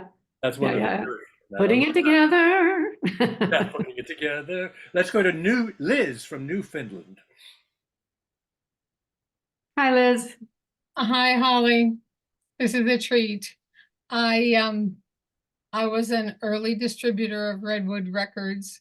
Thank you. In Athens, Ohio, and loved walking into record stores with yours and Olivia and Lesbian Concentrated and all those. You're a brave woman.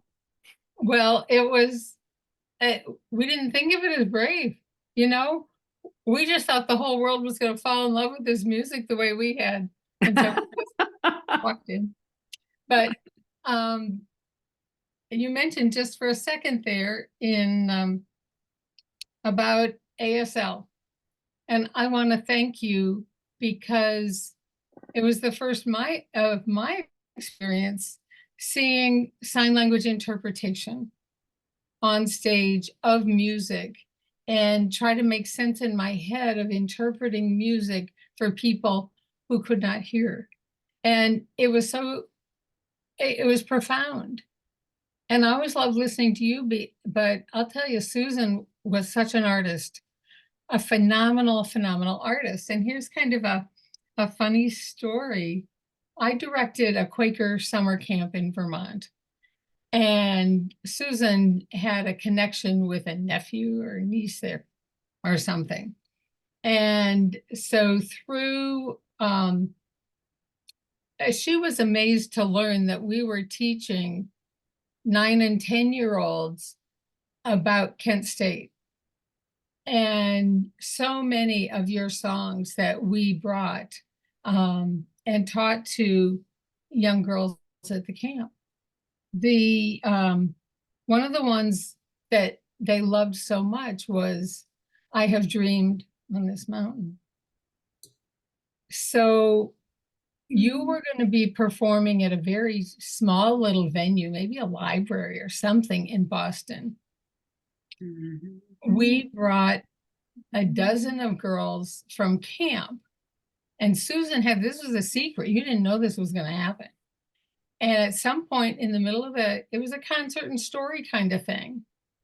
And oddly enough, you were reading the story about that song, about the coal miners. And she stopped you. And we brought these girls up on stage, and we got to sing that song to you. Oh, it was so precious. Like, we still talk about it. And these young girls talk about being able to sing that for you. And then we were amazed that Susan interpreted us singing. It was really cool. It was really, really cool. But the way— Thank you for that story. That's lovely. It We're was talking really— about Susan Freundlich, for those of you who don't know. She was on the Because of a Song, the ASL section is really beautiful. But where it started, I'll just tell you briefly, is that my sister, Timothy, my older sister, was working with the National Theater of the Deaf in Los Angeles, and she was as a hearing actor. They always had 2 hearing actors working with the deaf actors. And because there were family members of deaf people who didn't necessarily know sign, so she would voice the signs. And they were and are an extraordinary company. I mean, they told these amazing stories all using American Sign Language. So she had been studying with them, and she came to see me one day, and she said, "You want to see one of your songs?" And she signed a song that I had written about her called "You've Got Me Flying." You know, "You've got me flying, I'm flying, you inspired a sister song." So she was signing this, and it was so amazing. I invited her to some concerts to come on and just sign that song. And one of them was in Boston, and that's where Susan Freundlich was working in deaf services in something or other. I'm not sure exact, can't remember her job. And she came up, and we had a long conversation about how it was really good to introduce sign language to the hearing audience, to know that it was a complete and full and a language, but that really the whole concert needed to be signed in order for deaf people to want to come. So she said, "Timothy, you should sign the whole concert." And she said, "Well, no, I'm not going to do that. I have my own life, my own job." And she looked at Susan and said, "You should do it." So that's kind of how we went back and forth for a while. But eventually Susan Freundlich did come on tour with me, and we introduced sign language. For a while, there were a lot of deaf people who came. But then I think after that, it kind of faded out. And what really happened that was probably the best, it was good for the lesbian feminist deaf women to be able to know about lesbian culture by coming to the concert, because that was one of the places where the most exchange of ideas was happening. But what really happened was a lot of hearing people fell in love with the language and went and studied it and went into deaf services, working in hospitals and in libraries and in the legal system.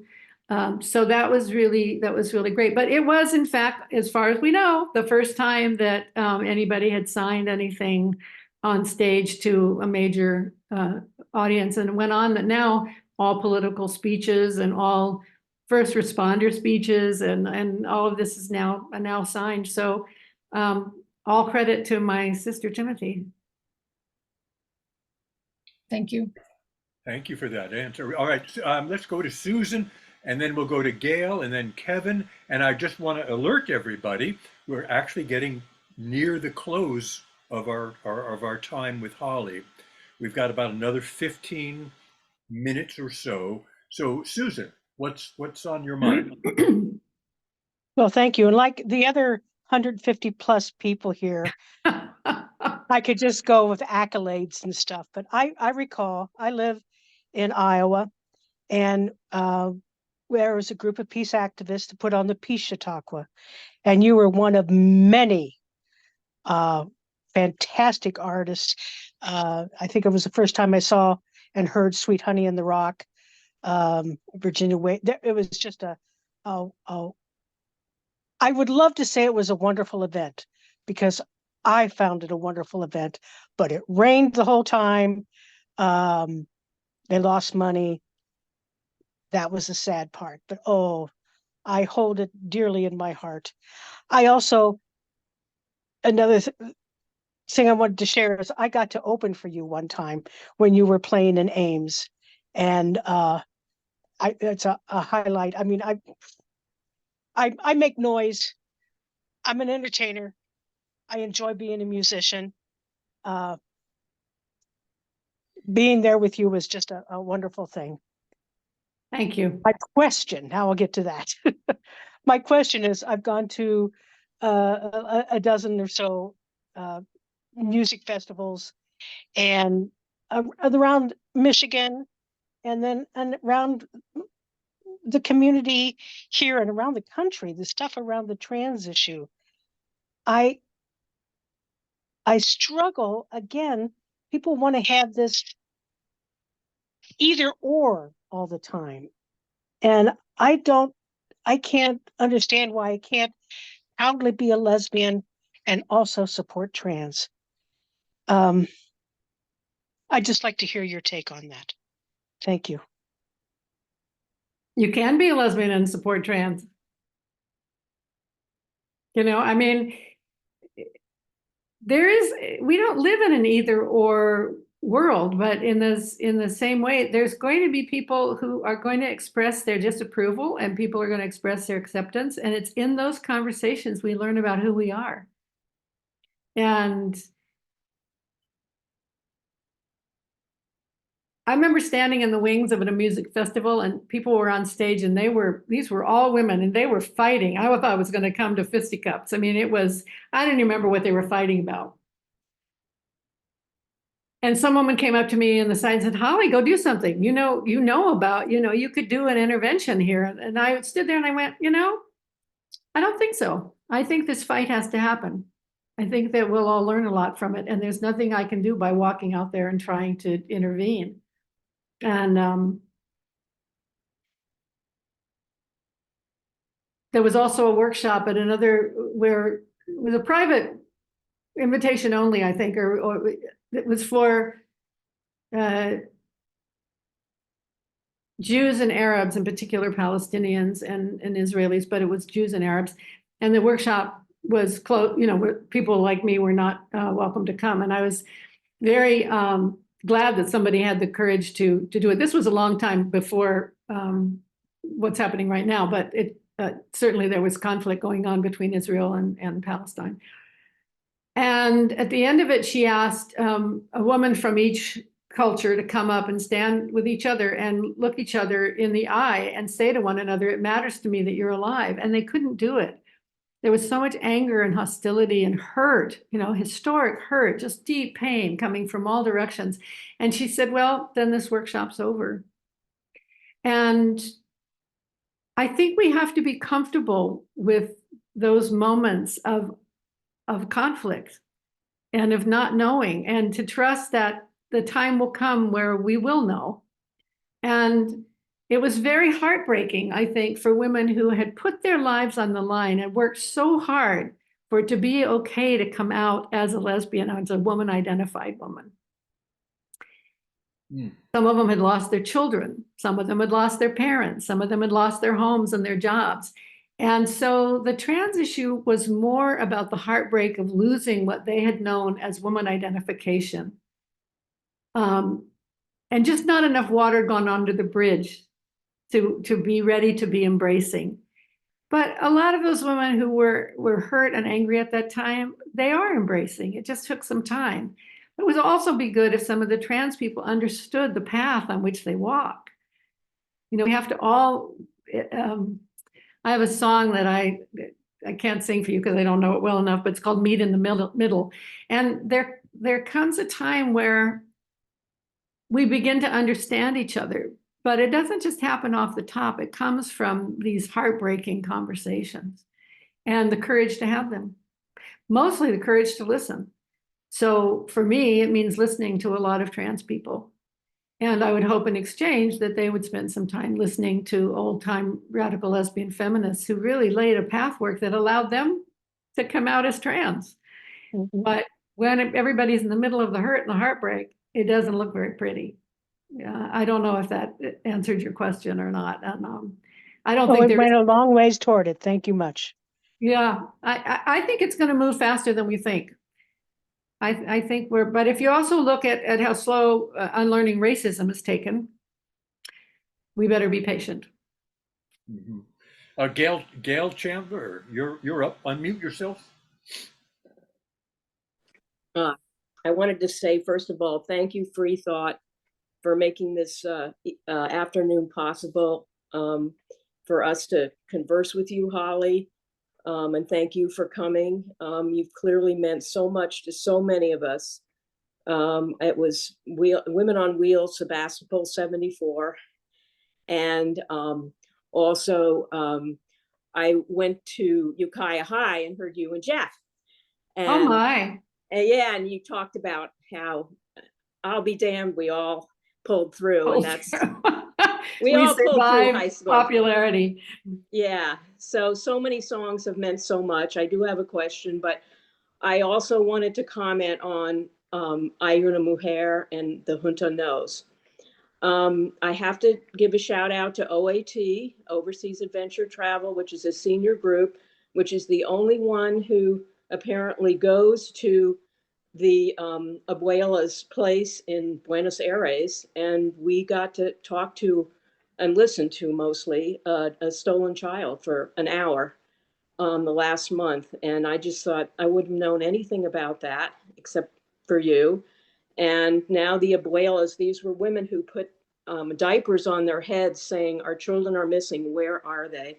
And their parents were killed and they were adopted by the military and others. But this was a kid who found out through a TV show and just said, this is me. He had no idea, but he just, the media is powerful.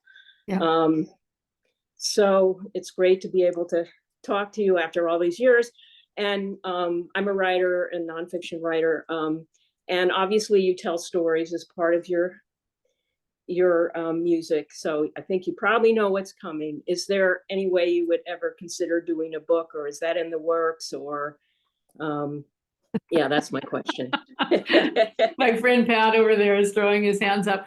I've been working on a book for quite some time. I put out a book in the 80s. It was called The Fire and the Rain, Singer in the Storm. And it's out of print, but it might be in some used stores or libraries. But this one is going to be a series of essays. And I thought I was almost done. And then I found a whole file of writing that I had forgotten was there. And so I'm sorting through all of that. But yes, there is a book coming. And it's a book of essays that sort of take on as if why I wanted to get to questions was that you all would ask things that I would forget to talk about. And so essays are about like these questions that you've been asking and what I've gone through in my life trying. How did I learn?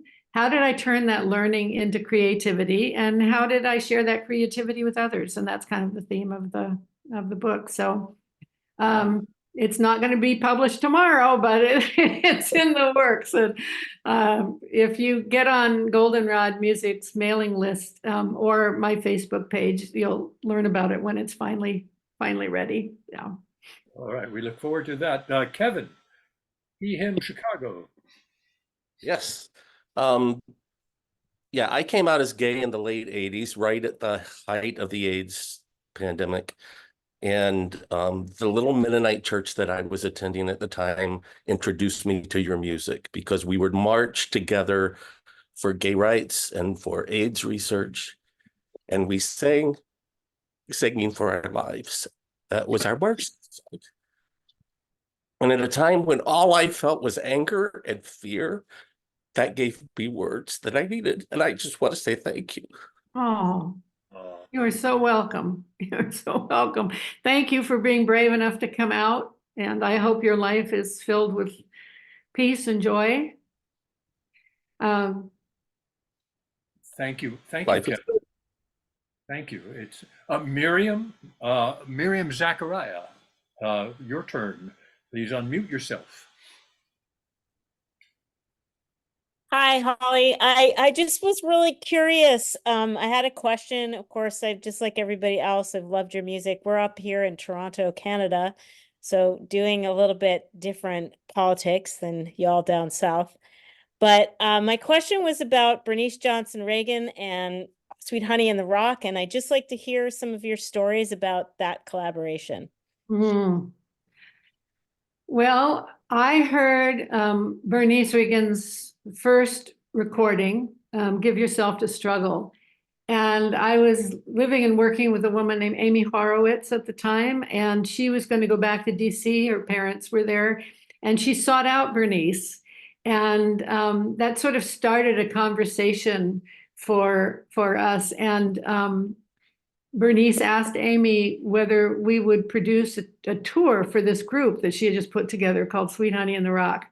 And Amy got on the phone. We didn't have cell phones there, but made a call, and she said, can we? And I went, oh, sure. You know, we had not really booked tours for a group like Sweet Honey before. We were going to have a lot to learn. And they came to California, and we did in fact book the first Sweet Honey in the Rock tour on the West Coast. And they all came to my house. I think it must have been around, well, I don't know, Thanksgiving. And I made a big turkey and fed the group, and we began an education for all of us on all sides of each other, because they had not worked with the lesbian feminist community, and nor had we worked as intensely and as profoundly with the Black community as what was, I don't want to use the word demanded, but was expected from someone like Dr. Reagan. And she has been a lifelong teacher of mine ever since. I think she's brilliant, a national treasure. And her solo record, Give Your Hand to Struggle, as well as the Sweet Honey in the Rock recordings afterwards are there's just not one that I don't appreciate. Redwood Records recorded a record with Sweet Honey in the Rock shortly after I met Bernice. And I've done many events with her since, and she's retired now, but what a gift she and Sweet Honey in the Rock have given to our nation, our culture, to the world. Very sweet. Thank you. I had the pleasure of seeing them a couple of times myself. Holly, you know, we've got just a couple of minutes here, and I'm very interested in your life and all of the things that you've told us. You've got a life well lived, there's no question about it. And you've confronted injustices throughout your life and struggles throughout your life. And you continue to do that both personally, socially, and globally. My question is, what gives you hope? I don't really like the other alternative. You know, I like to work with interesting people. I like to work with people who are fascinated by the world, who have a social conscience, who believe in love and integrity. And I'm not sure hope has much to do with it in my life. I just get up every day and try to do my best. And some days, an hour later, I'm back in bed with the pillow over my head. And if I were going to have to, and I'm actually, this is a very strange thing to say, but I'm actually my best person when I'm on stage or when I'm teaching. I'm it somehow lifts me up into my highest self. I think we all have higher selves and lower selves. And when I am actually participating and in this world, doing the work that I know how to do, is when I'm in touch with my highest self. And I don't really need hope. If we all go down and the planet burns up, that's what happens. I don't think I understand hope very well. I only understand the fact that I get to be here on this planet, and I like actually doing my best work. I like myself best when I'm doing that. And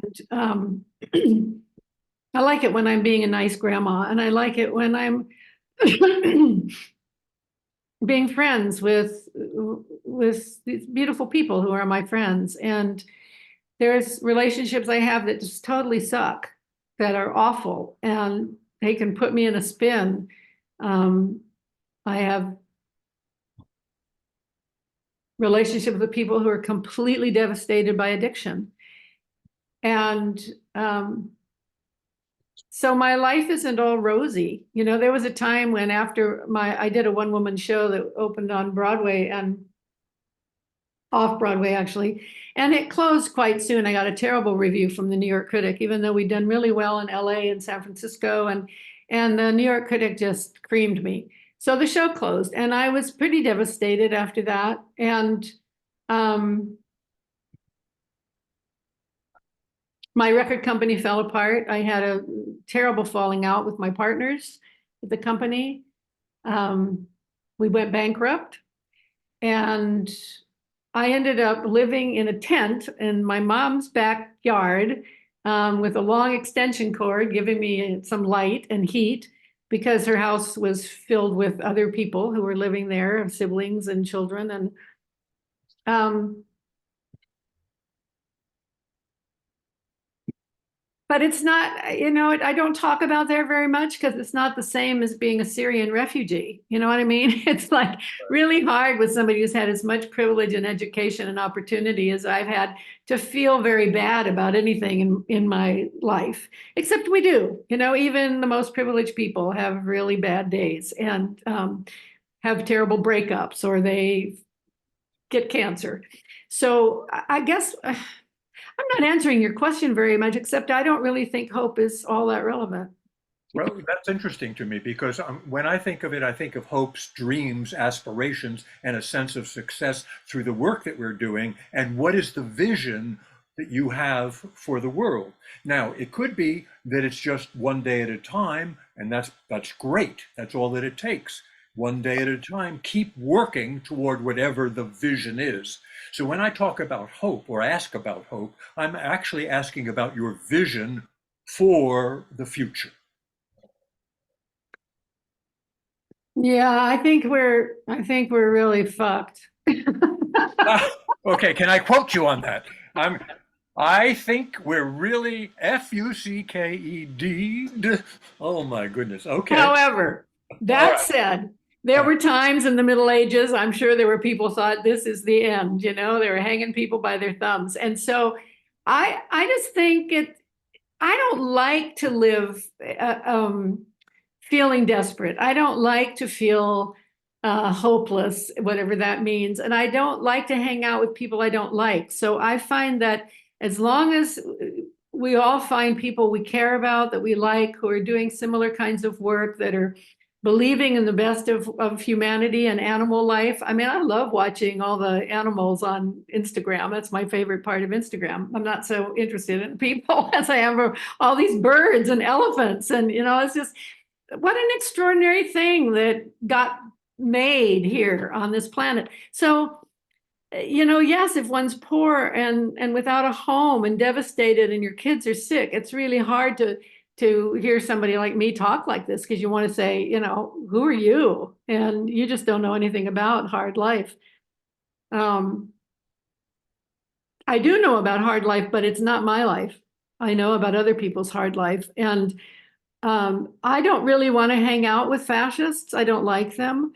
I don't really want to hang out with people who are homophobic or sexist or who don't care about the planet. So as long as I keep surrounding myself by people who I like and who are doing good things, it's a nest, it's a harboring for me. And that's about as good as I can do, is to keep making sure that I'm surrounded by people who know about love and peace and justice and caring and beauty and laughter. I mean, when I was traveling with Inti Amani, their friends and comrades in Chile were being completely messed up. They were being arrested and tortured and killed and buried in secret graves. And yet we would go out to dinner after the concert, and usually it would be at a Chilean person's house, or the Chilean restaurant would open up for all of us because the Chileans loved Inti Amani. And they were all laughing and having a good time. And I said to one of them one time, how could you do this? I mean, I want to learn from you. How do you have this kind of joy when such desperation is going on in your country? And that's, we have to live the life that we're willing to die for. That's a good quote. And on that note, I think it's time. I want to thank you very much, Holly. You're welcome. You've given us 2 hours of great inspiration, beautiful stories, and I really, really appreciate this. And you can all unmute yourself. I want to ask Madeline, are you here, Madeline? Are you here? If you're here, if you wouldn't mind, Madeline works with the First Coast Free Thought Society. And Madeline, you have one last announcement, and then I'll make a last remark, and then we'll say goodnight. Sure. I did put this in the chat, so we will put this, and by we, I mean Ken, we'll put this on our YouTube channel and the next day or two, but I'll go ahead, I'll put out the link to our YouTube channel in the chat again. So for any of you who want to rewatch this, or if you missed the first part, you can find that on our page, and we really appreciate you all coming out here tonight. This is by far our most attended event. So we really, really appreciate just the enthusiasm and the passion and getting to know more about Holly and her music. So thank you. Yes, thank you. Thanks, Madeline. And I'd also like to just say that there's a concert next week that Emma's Revolution is doing in Berkeley, and it's being streamed. So if you go to Emma's Revolution's website, you'll be able to enjoy this array of artists that they've invited to be part of this event. There's a film being made about their work, and that concert's being filmed, and lots of guests are being invited. So check out Emma's Revolution and see. Very good. And go to Holly's website, hollynear.com, and also for the archives and a history of a lot of what she was talking about, and even more of what that she had time to speak with tonight, because of a song.com. And then you can check us out at fcfs.org. And we appreciate all of you. And I want to thank you once again, Holly, very much. I want everybody to get home safely. Drive safely, all right? I am open and I am willing, for to be hopeless would seem so strange. It dishonors those who go before us. So lift me up to the light of change. Good night, everybody. Beautiful. Love you, Good night, all. Holly. Thank you. Thank you. Thank you for being you, Holly, all these years. So nice to grow up with all of you. Blessings. Hi, Joan. Nice to see you here. That was great. Is Holly still here?